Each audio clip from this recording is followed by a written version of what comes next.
Hello बच्चों, आज हम बात करते हैं। देखिए, आज हमारा टॉपिक है फिजिक्स को ऐसे कैसे समझिए। बहुत से बच्चों को ऐसे प्रॉब्लम होता है कि सर फिजिक्स समझ में नहीं आता है। ठीक है, कुछ न्यूमेरिकल्स नहीं आते हैं, सूत्र नहीं याद होता है, डेरिवेशन कैसे करें। ठीक है, तो मैं आपको बता रहा हूँ, मैं आपको एक ट्रिक बता रहा हूँ कि इस माध्यम से आपको ऐसे पढ़ना है कि बोर्ड की तैयारी आप कर पाएंगे। ठीक है, ये सबसे सरल तरीका मैं बताऊँगा आपको फिजिक्स को कैसे समझें।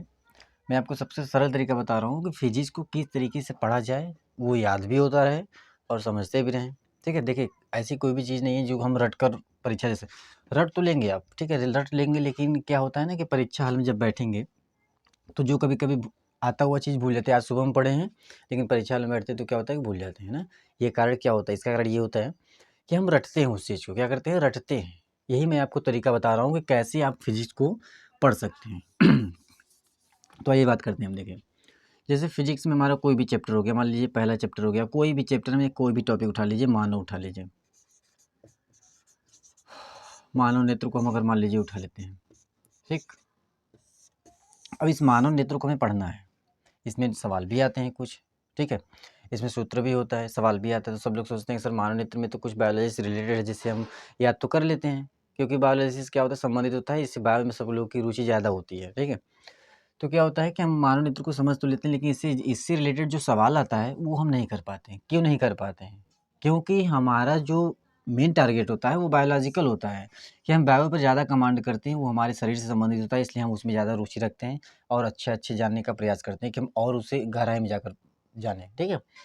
तो क्या होता है, जैसे मानव नेत्र हो गया, चुंबक हो गया, चुंबक चुंबक हो गया।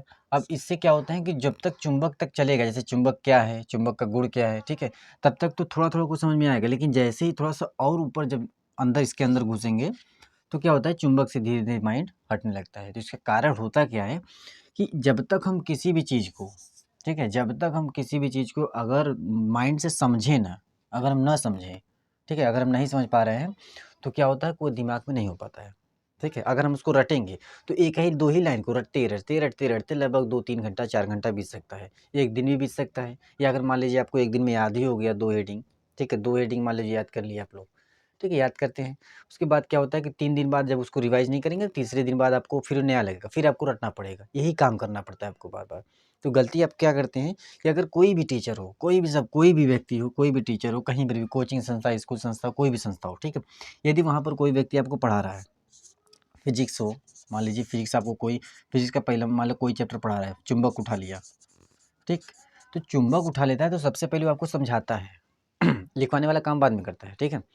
सबसे पहले आपको क्या करता है, वो लिखवाएगा, सॉरी समझाएगा कि ये ऐसे है, चुंबक ये है, चुंबक यानी लौ से बने पदार्थों को अपनी तरफ क्या करता है, आकर्षित करता है, चुंबक के गुण हैं, ठीक है? जैसे चुंबक में 2 ध्रुव होते हैं, नॉर्थ और साउथ होते हैं, उसको संदर्भ उलट के आने पर क्या होता है, वो उत्तर दिशा में लटक जाता है, ये सब करते हैं ना?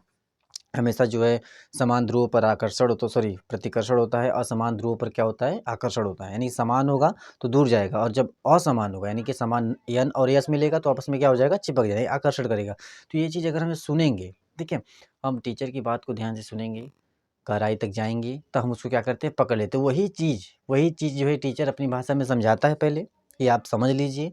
उसके बाद क्या आता है, किताबी भाषा से लिखवाता है, तो अब क्या करते हैं, किताब से पढ़ते हैं, ठीक?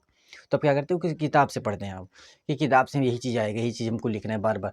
ऐसा कुछ भी नहीं है। आप अगर जो समझ रहे हैं कि यही चीज़ होना चाहिए, ठीक है, जो सर जी समझाए हैं, हम उसको अपनी भाषा में भी लिख सकते हैं, कोई गलत नहीं होता है, ठीक है?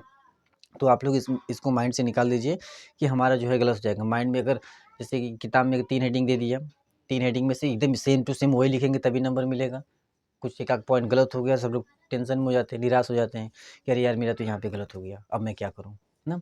तो ये सब चीज़ों को बाहर अपने दिल से निकालना है, माइंड से निकालना है, एकदम सुचित्त होकर, यानी इस माइंड को एकदम स्थिर रख के आपको बस करना क्या है कि अगर कोई भी टीचर समझा रहा है तो आप उसकी बात को समझिए, और कोई भी हेडिंग आप पढ़ रहे हैं तो उसको पहले समझने का प्रयास करिए कि होता क्या है आखिरकार ये, ठीक है? समझेंगे, समझ कर जो कि आप काम करेंगे, समझ कर जो करेंगे आप, वो क्या होता है, माइंड में स्थिर होता है। अगर जो रटेंगे, तब रटने वाला विद्या जो है ज़्यादा देर तक नहीं होता है। सुबह पढ़ेंगे, शाम को फिर पढ़ना पड़ेगा, शाम को पढ़ेंगे, फिर सुबह दोहराना पड़ेगा, बार-बार वो काम करना पड़ेगा। लेकिन जो आप समझ गए कि हमें ये करना है, वो करना है, ऐसे करना है, वो सब करना है, तो क्या होता है कि हमें याद हो जाता है, ठीक है? हमारे माइंड में स्थिर हो जाता है। तो इस तरीके से आप फिज़िक्स पढ़ते हैं, तो आपको क्या होता है कि फिज़िक्स अच्छे से समझ में आ जाएगा। अब आते हैं थोड़ा-सा कुछ सवाल पर, ठीक है? जैसे बहुत लोग बोलते हैं कि सर सवाल लगाएँ कि ना लगाएँ, बोर्ड में आता है कि नहीं आता है। जैसे हाई स्कूल की मैं बात करूँ, तो हाई स्कूल में देखिए 2 ऑप्शन आते हैं उसमें। एक पहला ऑप्शन आता है कि एक तो ऐसे दे देगा जैसे कि चुंबक क्या है या विद्युत धारा क्या है, चुंबक क्या है, ऐसे दे देगा। और फिर अथवा करके दे देगा, नीचे एक सवाल दे देगा। या तो चुंबक के बारे में हिंदी में लिखो या तो सवाल करो। अगर ये 3 नंबर का दे दिया, 3 नंबर का सवाल भी है, ठीक है? 3 नंबर का है, दोनों में से कोई करेंगे तो 3 नंबर आपको मिलेगा। तो यदि आप चुंबक को सही-सही पूरा-पूरा लिख देंगे, तब पर भी आपको कितना नंबर मिलेगा? 2 या 2.5 नंबर मिलेगा। 2 या 2.5 नंबर ही मिलेगा आपको, क्योंकि इसमें हैंडराइटिंग में भी नंबर कटता है, कुछ मात्रा में भी नंबर कटता है, पूरा का पूरा नंबर नहीं दिया जाता है। या हो सकता है अगर कोई अच्छा एग्जामिनर हो तो आपको दे दे, लेकिन अगर आप सवाल को कर लेते हैं, सवाल कर लेते हैं, 3 का 3 है तो 3 का 3 आपको पूरा दे दिया जाएगा। उसमें हैंडराइटिंग से कोई मतलब नहीं है। लेकिन ऐसा भी हैंडराइटिंग ना हो कि ना समझ में आए, ऐसा हो कि आप समझ पाएँ, दूसरों को भी समझा पाएँ उस हैंडराइटिंग से, ठीक है? तो आप अथवा करके देते हैं तो यानी चुंबक लिखो या फिर सवाल कॉल करो, ठीक है?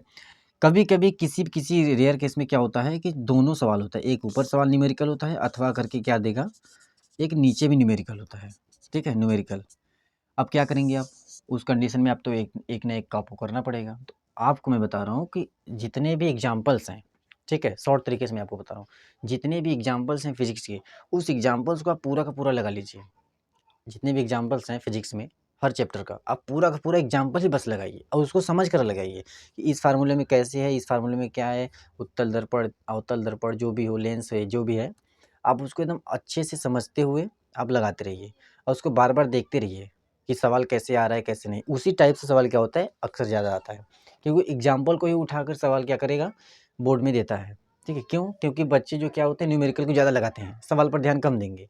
जो एग्जाम्पल होता है उस पर ध्यान कम देते हैं, इसी कारण क्या होता है कि एग्जाम्पल उठाकर उसमें पटक देता है। एग्जाम्पल उठा के क्या करेगा, बोर्ड में पटक देगा। अब सब लोग सोचेंगे कि कहाँ से आ गया। अब जो एग्जाम्पल नहीं ध्यान देगा तो क्या करेगा, ऑटोमेटिकली वो नहीं कर पाएगा। तो इसलिए जो है कि आप रटिए मत, आप इस तरीके समझिए और इसको करिए। फिर जो है आप देख लेंगे कि आखिरकार फिजिक्स हमको आ रहा है या नहीं आ रहा है, ठीक है? बस ये ट्रिक आप लोग अपना लीजिए, बस 2-3 दिन आप लोग अपनाइए, ऑटोमेटिक हम समझ जाएंगे आप पढ़ पा रहे हैं कि नहीं पढ़ पा रहे हैं, ठीक है? फिर मिलते हैं अगली क्लास में।